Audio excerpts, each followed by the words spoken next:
अस्सलाम वालेकुम वरहमतुल्लाहि वबरकातुहू। स्टूडेंट एक्सरसाइज 6.8 के कुछ सवाल को देख लेते हैं जो आपको थोड़े से टिपिकल लग रहे होंगे, लेकिन वो हैं बड़े आसान और उसको थोड़ा समझ लीजिए। जैसे कि हमारे पास ये क्वेश्चन नंबर 4 है। 3y² 3y² -1 -4y+1 = 0। तो स्टूडेंट इसको देख के आपने घबराना नहीं है, बल्कि आप पहले इसको ax² + bx + c वाली फॉर्म में आप इसको तब्दील कर लिए। बड़ी आसान सी बात है। तो ये मल्टीप्लाई कर दें 3y², 3 × 1 = 3 -4y -+-4 = 0। तो ये 3y² -4y -+-7 = 0। a की वैल्यू 3, b की वैल्यू -4 और c की वैल्यू हो गई -7। ठीक है। अब देखें यहाँ पे x की जगह y वेरिएबल आ गया, जो बात आपको बता रहे थे पिछली वीडियो में। तो उसको आपने ध्यान में रखना है कि भाई यहाँ वेरिएबल कोई भी हो सकता है।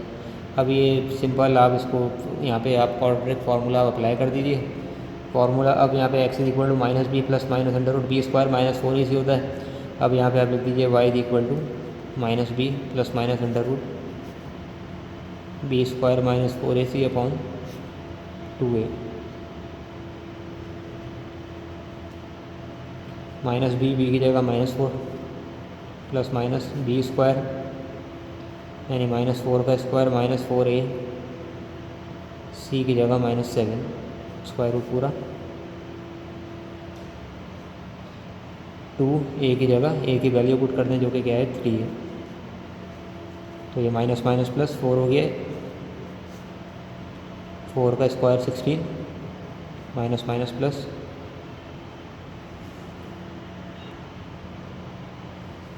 16 और 4 0 12, 12 को जब 7 से आप करेंगे तो 84 आ जाएगा। 2 3 = 6, 4 ± ये 100 हो जाएगा। 100 का स्क्वायर रूट भी निकाल लें तो ये 10 हो जाएगा।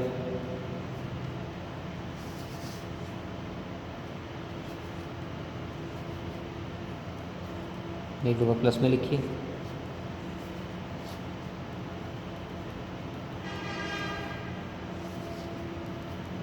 फोर्टीन अपॉन 6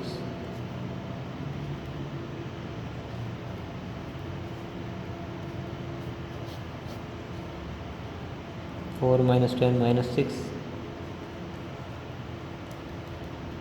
की वैल्यू -1 आ गई। ठीक है। इस तरीके से इसका ये सोल्यूशन सेट आपका आ गया।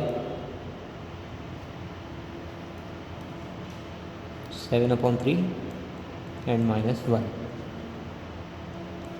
तो ये सवाल भी सिंपल था, बस इसमें थोड़ा सा आपने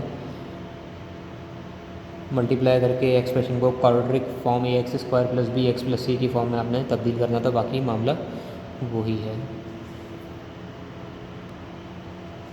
इस तरह एक और सवाल देखिए, इसमें भी आपको कन्फ्यूजन हो सकती है। क्वेश्चन नंबर 6 है। 5x² -9 = 0।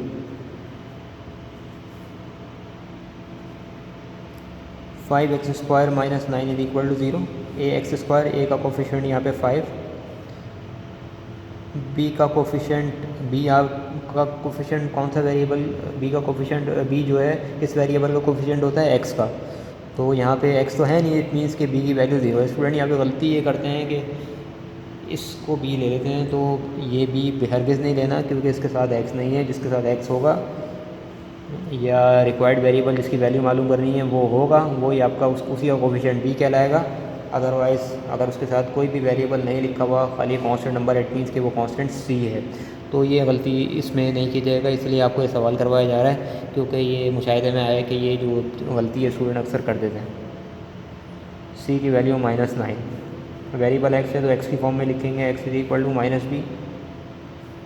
+ -√b² -4ac/2a।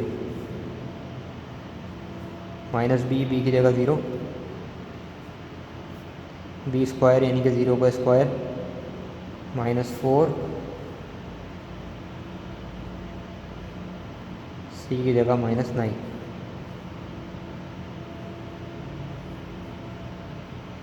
a की जगह 5, ये ज़ीरो ही हो गया आपका, ख़त्म हो गई ये चीज़, ठीक है। तो आपके पास जो बचेगा खाली ये बचेगा प्लस माइनस, ज़ीरो का स्क्वायर भी ज़ीरो ही होता है, ये भी एक तरह से ख़त्म हो गया, माइनस माइनस प्लस, मल्टीप्लाई करेंगे 180 आ गया, 2 5 10, प्लस माइनस 0 प्लस 180 180 हो गया, 180 अपॉन 10 हो गया। 180 का परफेक्ट स्क्वायर रूट नहीं निकल सकता। अब इसके फैक्टर आप बना लीजिए कि किसी ऐसे दो नंबर में इसको ब्रेक करें जिसमें से एक का स्क्वायर रूट निकल जाए। अगर ये इस तरह मुश्किल हो रही है तो आप उसी तरह कर लें जैसा कि आप ये यूनिट नंबर 2 के अंदर आप इस तरह के सवालों को आप करते थे कि 180 है, 290 था,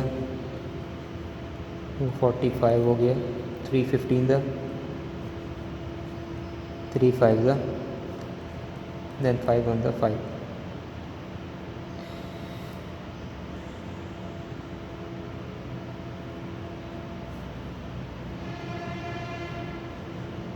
इसके इस तरीके से फैक्टर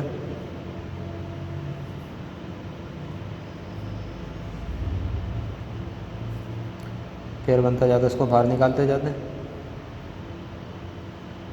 जिसका नहीं बना वो अंदर, ये हो गया आपका 6√5/10। तो एक्स की वैल्यू आ गई। अब इसको सॉल्यूशन साइड में आप लिख सकते हैं,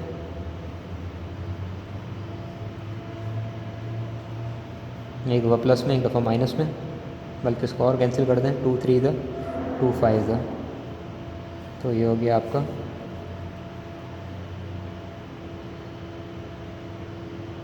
3√5/5। तो एक दफ़ा प्लस में,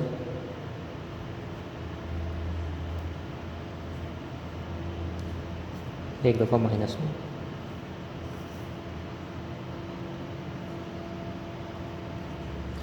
तो स्टूडेंट इस तरीके से ये सवालात आपके पास हो गए। अच्छा, बाद अब ऐसा होता है कि जैसे एक सवाल लिखा हुआ है 3x - x² - 7/4। हाँ, जैसा कि एक सवाल है हमारे पास ये 9 3x - x² = -7/4। 3x - x² -7/4। इसमें देखिए आप क्रॉस मल्टीप्लाई करवा दीजिए इसको, ये डिवाइड हो रहा है, यहाँ से मल्टीप्लाई हो जाएगा 4 -7 मल्टीप्लाई करा दें, हो गया 12x - 4x² - 7। तो -4x² पहले लिखें, x² वाली टर्म को x² पहले आता है, प्लस bx का मतलब 12x और -7 यहाँ के प्लस का 7 हो गया। तो -4x², बेहतर ये है कि पहली टर्म अगर आपने पॉजिटिव बनानी है तो -साइन कॉमन निकाल लें। ये आप फैक्टराइजेशन में आप अच्छी तरह कर चुके हैं कि -साइन कॉमन निकाल लें तो पहली टर्म पॉजिटिव हो जाए, साइन अपोजिट हो जाते हैं, माइनस प्लस माइनस 12x और माइनस प्लस माइनस 7 हो गया।